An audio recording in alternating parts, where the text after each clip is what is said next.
Stuart Skelton, thank you very much for talking to the KT Wong Foundation. Jasper, it's a pleasure to talk to you again. You have undertaken the role of Tristan in Tristan and Isolde in English at the English National Opera for this production directed by Daniel Kramer.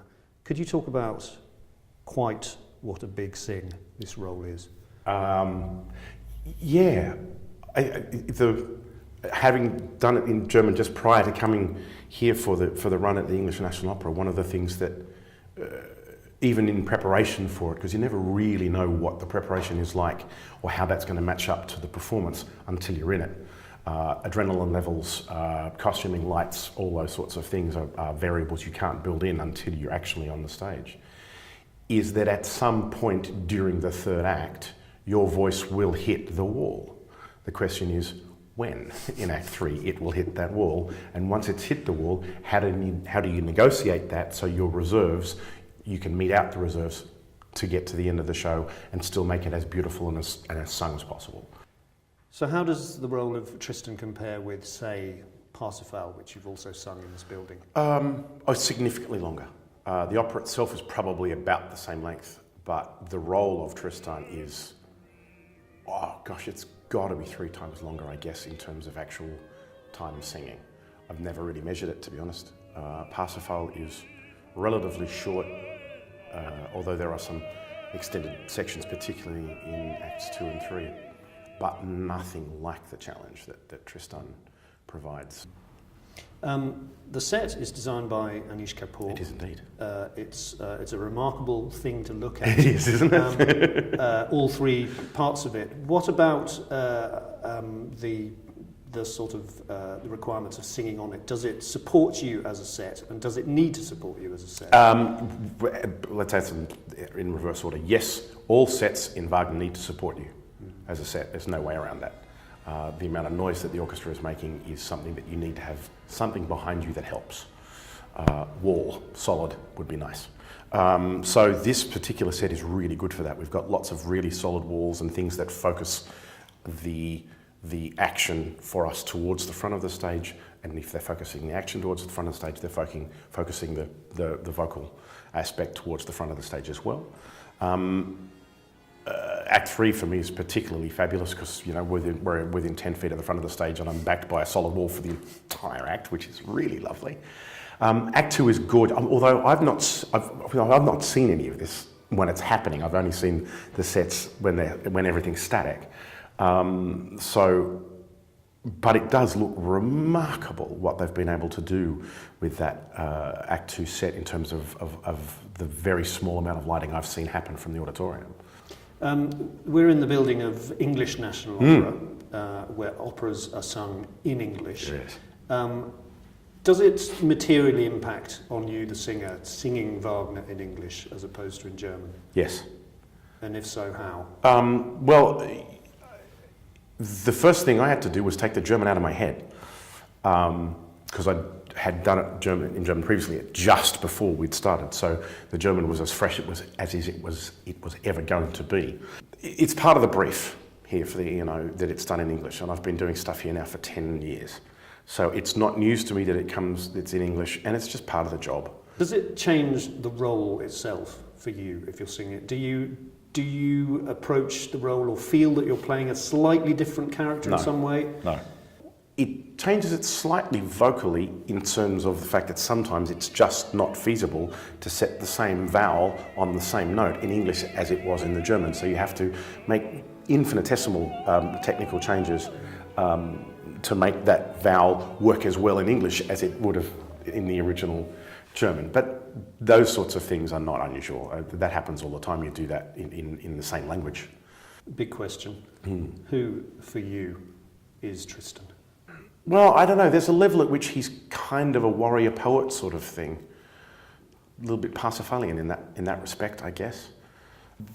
The question always for Tristan is he already in love with Isolde, and does the love potion just give license to both of them to express it, or are they really that antagonistic and the love potion takes that away? That's a question for a director to answer, and that's also a question for the audience to take away for themselves. How was the story told for the audience? Towards the end of the opera, Tristan doesn't sing anymore because he's died. Very happy and in about this that. production, he lies in the arms of Isolde. How did that come about, that decision, and what's it like for you, lying in the arms of someone who's singing one of the most famous bits in the whole of Wagner? The decision was made, I think Daniel was very, very, very focused on that part of the opera that we were going to be on one side of that void in our Act 2 place. But I've got to be honest with you, once you found a comfortable position, it's all about making sure that Heidi feels that I'm there to support her and do whatever she needs to sing. Because I mean, I know she comes in cold to that thing, having not been on stage for the second intermission and most of Act 3, and of course suddenly out of nowhere it's bang, right, go sing the bit that everyone in the opera is waiting for after 5 hours. So there's a lot of, that's a really intense position to be in. And so once I'm there, and once I've come back to life, within the context of Tristan and Isolde being united in death, it's just to be there and sort of breathe with Heidi, so she feels that there's somebody really close to her that can just be whatever she needs to be. She needs to pick me up and hold on to me, or smack me around a little bit when she's upset with Tristan. It's nice to not have to sing, to be honest. I've done enough by that stage, so I'm very, very happy to be quiet. You were under the baton of Mark Wigglesworth when you performed the role of Parsifal here a few years ago. Yep. Now you are working with Edward Gardner in the pit. Could you talk about the difference between those two conductors and how important it is to have a particular relationship with a particular conductor for a particular role? Yeah, they bring different things, I think, to the process. I mean, both of them have a wonderful relationship with the orchestra.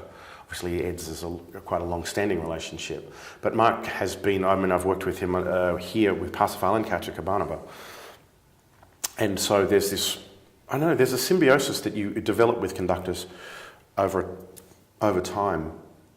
And I've been very lucky with both Ed and Mark to consider them friends as well as colleagues.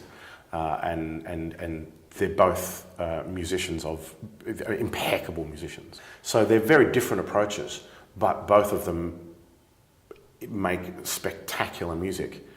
And both of them are guys I desperately love working with and have had. I think about it, how lucky I've been working with them, both of them, for so long now, being able to work with them for so long now, and making such incredible music in this pretty amazing building. So I'm a very, very lucky boy. You get to the end of your 5-hour evening, having had a little rest at the end on stage. How do you actually feel at the curtain, and what happens straight after? What happens after the show, immediately afterwards, depends on how many days there are before the next performance. Generally, because there's almost never more than 72 hours between them, I go home.